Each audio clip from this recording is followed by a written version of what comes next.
All right. Well, welcome to your first flip video for Chapter 6. And I've got a guest here with me. Say hi. Hi. You want to be in the video? And I have a half of a guest who's sort of in the video. But yeah, Molly's here with me and going to help me talk about unit rates. Okay, so this is Lesson 6.2. Let's get started right on it. All right, so let's talk about what we started with in Unit 1. We started talking about ratios. Okay, and a ratio is a comparison of any two things. Okay, any two things compared with division. Okay, and so they could be the number of boys or girls in a class of any two. Boy, I can't read this today. Any two things compared by division. Okay, and usually when we write ratios, we've got three different ways to write them. Okay, that was one of the things that we learned in Lesson 6.1. So we can write it as a fraction, like let's say we had 2 to 7 as a ratio. We could also write it with a colon. We can also write it with the word 2 to 7. Okay, and literally anything that can be written as a division problem, any fraction, any ratio, they're all contained under this big umbrella term ratio. Okay, now a rate is a very specific kind of ratio. In a rate, the two things we're comparing are going to be specific units. So it's when we compare, a rate is where we're comparing two different units. Okay, so examples of rates would be miles per hour, okay, dollars per gallon. Something where we're measuring, if we're doing conversion rates, when we're changing inches into feet or feet into inches, okay, all of those are rates. And a unit rate is a very special kind of rate, so it's got to be a rate where the bottom number is 1, okay. So a good example for that, suppose I buy 3 gallons of gas and it costs $10. Okay, so that would be a rate, $10 for 3 gallons of gas. So let's put that as an example. So we'll say $10 for 3 gallons of gas. That's a rate. Now the unit rate would be how much it costs for 1 gallon. Okay, and that's sometimes more useful. So in this case, it would be $3, and we'd actually round it's 333.3, but we all know how money works. They always round up. So it'd be 334 per 1 gallon. That would be the unit rate. Okay, now unit rates are more useful because if we want to now find how much 5 gallons cost, we just multiply 5 times $3.34. Okay, so unit rates make life easy for us. So we've got this general term called ratios. We have a much more specific term, a special kind of ratio called a rate, where we're comparing two different units, and then we have a unit rate. Does that kind of make sense? Yeah. Okay, so what we're going to do is let's take some sample problems here. Okay, these are right out of the book. If you happen to have your book with you, you can follow along. But let's take an example of, suppose you read 66 pages of a book for English for Miss Johnson, okay, and it takes you 2 hours to read them. Okay, that's a rate because it's pages per hours, right? So to change it into a unit rate, what do we want to make the bottom equal to? Instead of 2 hours, we want 1 hour, right? It's always got to be a unit rate. A unit is 1 of something, okay? So we want it per 1 unit, 1 hour. Okay, so what do? We can do this 2 ways. To change 2 into 1, I can just divide by 2, right? So I can show my work that way. And if I divide 66 by 2, I'm going to get 33 pages, right? Now I can also have solved this by cross multiplying and dividing. We were looking for this part right here, so that could be a variable. You could put P in for pages, and you could have multiplied 2 times P equals 66 times 1, and divided both sides by 2, and you get P is equal to 33 pages. And we're going to write it as a fraction per 1 hour. Okay, and that's a unit rate. Okay, so that's what we're going to be doing. Now, let's say we go the other direction. Okay, suppose I give you a unit rate, and I want you to do something with it. Okay, so here's a good example. Suppose you get a job working at McDonald's, and you earn $5.25 per hour. Okay, that's a unit rate, right? All right, so suppose you work for 5 hours. You go in one day and you work for 5 hours. How much do you pay? How much do you get paid? Well, we're going to set it up the same way, right? We're going to say 5.25 over 1 equals X. That's going to be how much money we're going to make over 5 hours. And so what we're going to do, we're going to either cross multiply and divide this, or you can probably just look at it and realize all I got to do is multiply both sides by 5. Now that's going to be a little bit more work. I'm going to come over here and multiply this by 5.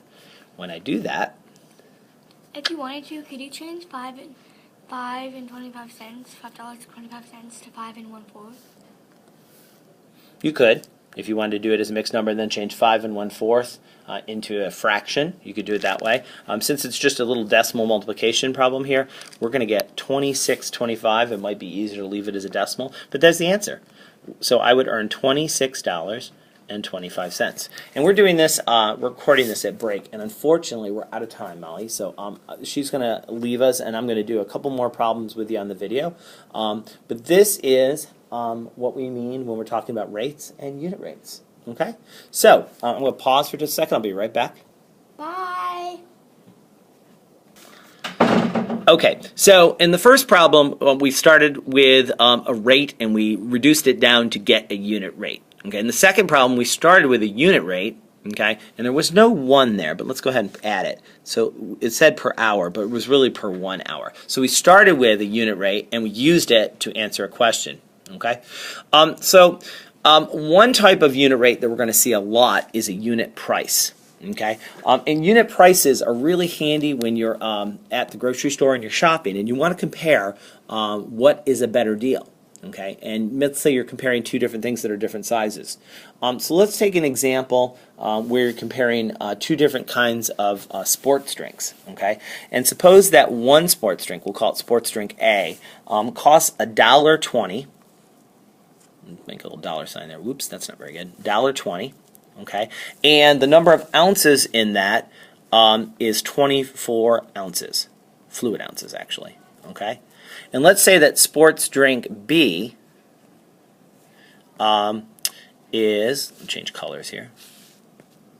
Sports drink B costs $1.29, costs a little bit more, but you also get a little bit more. You get 32 ounces.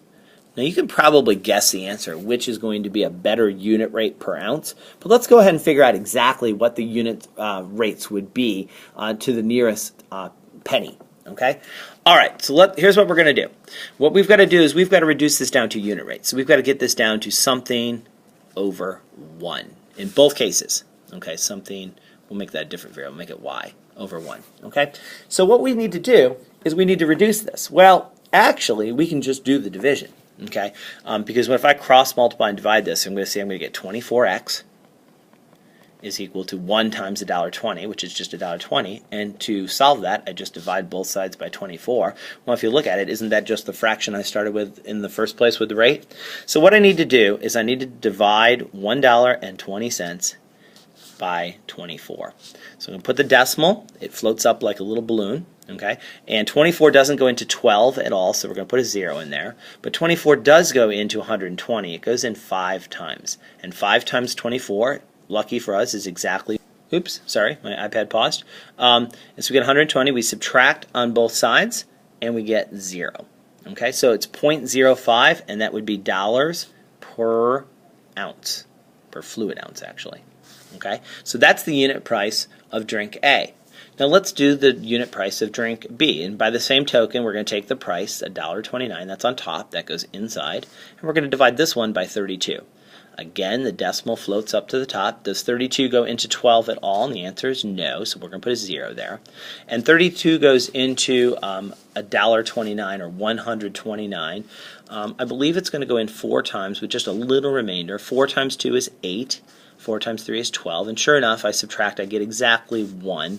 If I add another 0 here, 32 doesn't go into 10 at all, so I'll put a 0 there. If I add another 0, 32 would go into 100 3 times, and I can stop right there because I'm rounding to the nearest penny, and I already know the next digit is a 0.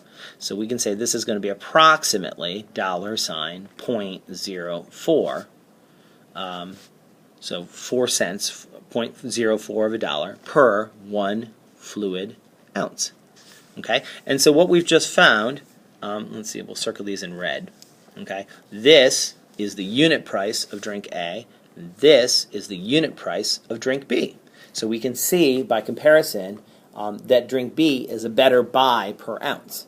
Okay, it costs a little bit more money, but we get a lot more. Okay, and so that is a really good way to shop very smart when you're at a grocery store. Now, luckily for you, most times when you look at the tags at a place like Kroger, down in the bottom left corner of the price tags, very often they will have the unit price. Now, it doesn't always work because sometimes they'll have the unit price per unit, sometimes they'll have it per ounce, so sometimes you do have to do a little math in your head.